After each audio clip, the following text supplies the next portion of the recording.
Ciao tutti, this is Brazil here, and I'm here to explain the tricky little Italian prepositions in, a, da, di, and su. This is the first episode of Italian grammar tutorial videos that I'm going to be doing, so here we go. First, in order to talk about how to use prepositions, you need to know what exactly a preposition is. So a lot of us may not remember from like elementary school what exactly a preposition is. So a preposition is basically just a word that describes the relationship of a noun to something else, not necessarily another noun, but you get the idea. And typically, if it's a locative preposition, or at least that's the most common one among in, a, da, di, and su. So, and that's what we call a locative preposition, because it describes the location of the noun in relation to something else. So first we're going to go over in. In is a preposition that translates as in, on, or at.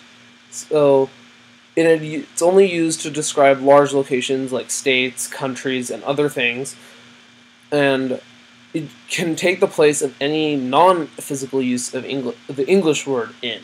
So you say, tu vivi nel Regno Unito, which means you live in the United Kingdom. And I've bolded the noun or whatever it is that that the previous noun is related to. So tu is related to Regno Unito, and nel is the preposition that connects the two and describes their relationship. So the preposition is always italicized and bolded. So now let's go on to a, which is on the next slide. Now, a is used typically to mean to, at, in, or in the style of, which is usually for food and stuff.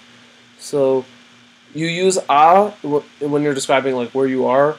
You use them only for cities, small islands, and like other really specific locations. So we never say loro vivono in Parigi. We say loro vivono a Parigi, because Paris is a small place. It's at least in comparison to like a country. And you also use a like to indicate motion toward a place. So if I say andavo al mercato per comprare gli alimentari, that means I went to the market to buy the groceries. You went to the market. So that's how that works. And now the last use is kind of uncommon, but you should know how it works anyway. So mia sorella ha cucinato delle torte alla fragole, which means my sister made some strawberry cakes. So the torte, which are cakes, they're made in the style of, or like strawberries are the main ingredient in the cake. So that's why they call it torte alla fragole. So, I mean, I'm not saying that's a real thing, but yeah. Now it gets a little more tricky, because da is kind of, it's not super common, but like it's still a useful preposition anyway. Da translates by or from, and when I mean by, I don't mean like it's like I am by the store. That's different. By with da means like the book was written by J.K. Rowling or whatever author it is, and it can also indicate like the place from which you come. So, and it can also indicate like someone's home, a price, or a time, which is a little more confusing. But I'm going to give you examples to show you how that work. So first is the one. It's like the one where da means from. So if I say vattene da questo luogo, means leave from this place, which is pretty straightforward.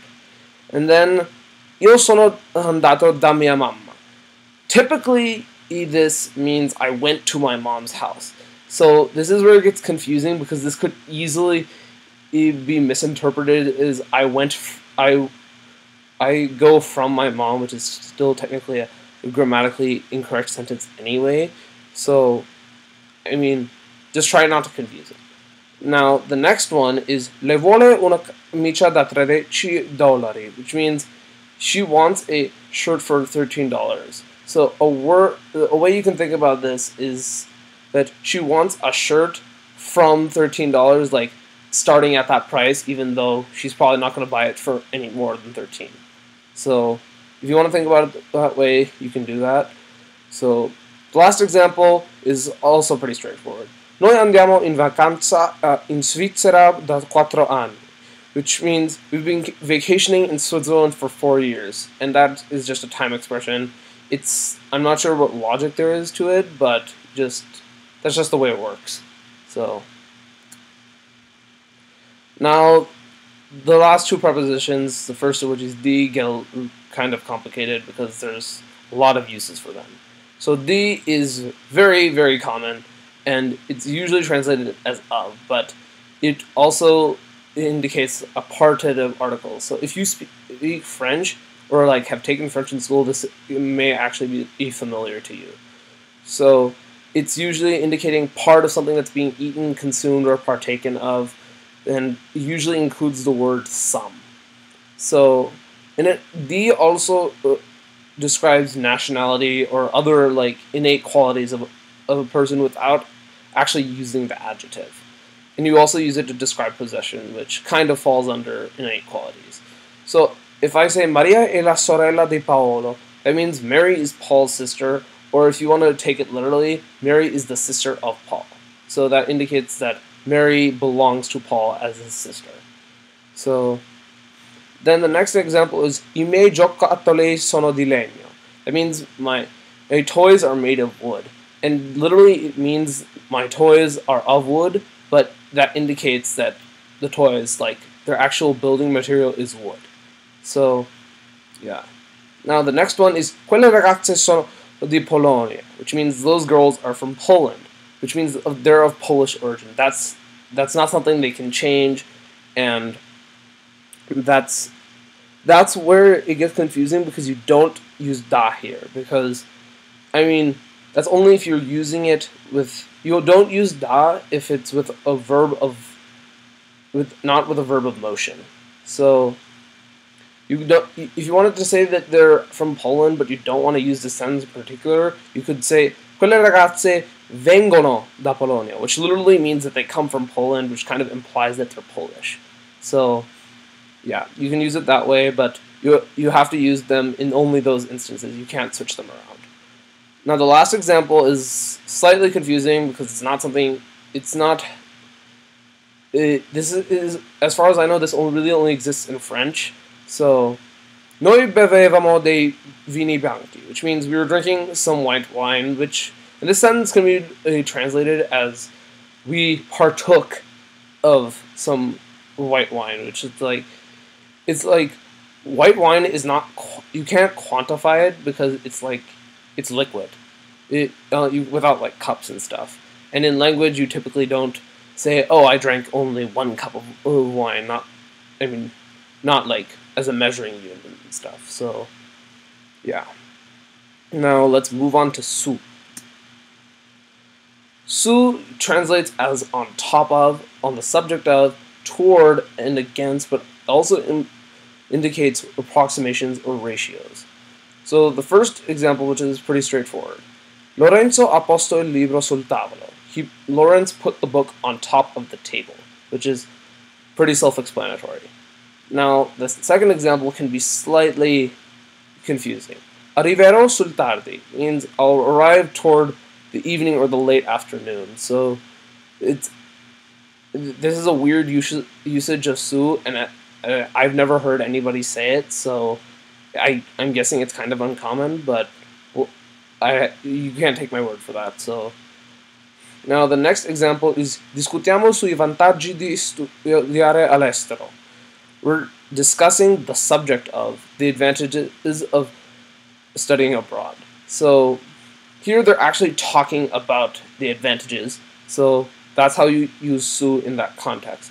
And if you'll notice, the word a is being used in connection with estero. That's one of those fixed expressions that there's no real logic in the modern language as to why it's like that. You just say all'estero. You would never say nell'estero. That's just weird.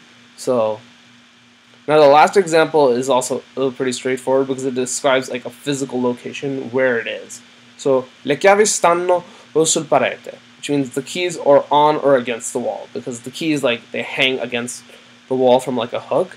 So that's how that works. I hope you found this video useful. If you have any questions that I didn't answer in the video, feel free to leave them in the comments. I'll try to answer them as soon as possible. So yeah, if you haven't already done so, go ahead and follow my blog at the address which is indicated in the video. My web address, sorry. So yeah, thanks for watching, and I hope you subscribe to my channel for more informational videos.